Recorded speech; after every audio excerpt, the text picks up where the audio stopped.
Here we are, everybody. We are 1 month away from our presidential election, and we're kicking off the holidays at the same time. Yeah. So soon you'll probably be face to face with family members who may not have the same political viewpoints as you. So how do you handle that Thanksgiving dinner when those viewpoints creep into the dinner table talk? You know it's going to happen. Of course. So today we have Dr. Joshua Coleman, who is the author of the groundbreaking book, Rules of Estrangement, here to help us handle these family disagreements that happen over politics that I believe are going to happen in the next few months. Oh, they most certainly will, because they already are. You know, I see it in my practice.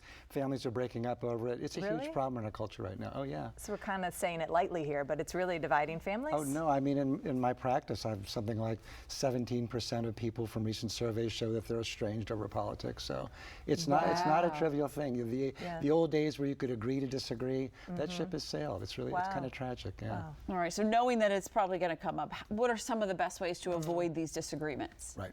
I mean, the main thing is you're not going to be able to persuade your family member to vote for the other person, so don't even go there. If they start to try to persuade you, try to keep it calm, be respectful, don't get into a right or wrong about it, try to understand why they feel the way that they do, you know, keep it civil, try to agree to disagree.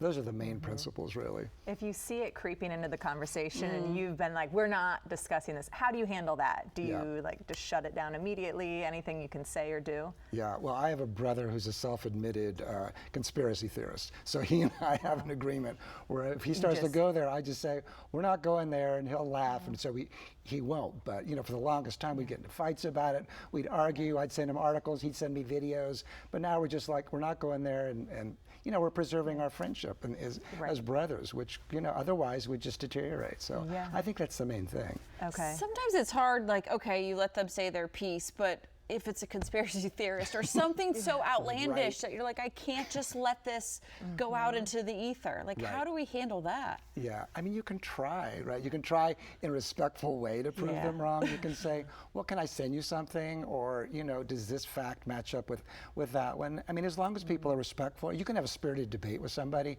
but once it gets into name calling, you know, there was a survey done that said that now political differences is a single biggest predictor of violence and contempt and hatred.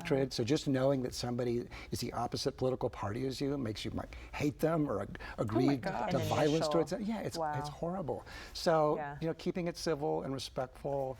You know, spirited debate's one thing, but getting into antagonism is a totally other thing. Why do you think it's changed so much that we're at this point where you can't even sit at a table with someone of the other political view?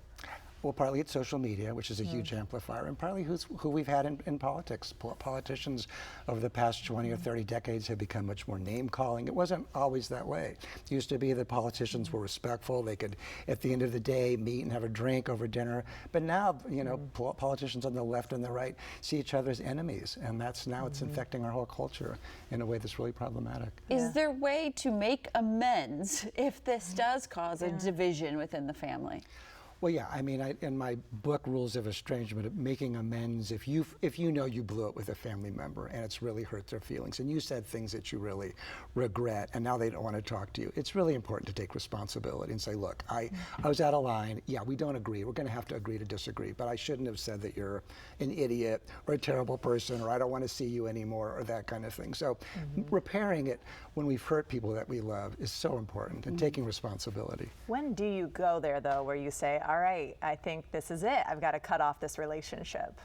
I mean, I think people have to do due diligence in terms of ending a relationship with a family member. I think they have to give that person plenty of runway, plenty of time to correct, give them plenty of warning, say, you know, I just can't be around you if you're going to be this mean or contemptuous or critical or negative. It's just too hard on me. Let's agree to disagree. You can tell me you don't like my politics or parts of me, but you can't call me names, you can't deride me, you know, you can't shame me. Otherwise, I can't be around you. I'm sorry. And then you kind of have to deliver on that promise for a while, give them time to come back, but you know, for a while, you know. You got to create those boundaries to keep yourself safe, right? Sometimes you do, yeah, absolutely. Yeah, your own mental health is so important. It's very important. It's true. Oh, good things to know, Dr. Coleman. Thank you. This is going to be a wild few months. I don't think it ends on November 6th, right? Unfortunately, it does not. Yeah, it does not. If you would like, you can get Dr. Coleman's book, Rules of Estrangement. It was just released in paperback last month, and you can find his book everywhere books are sold.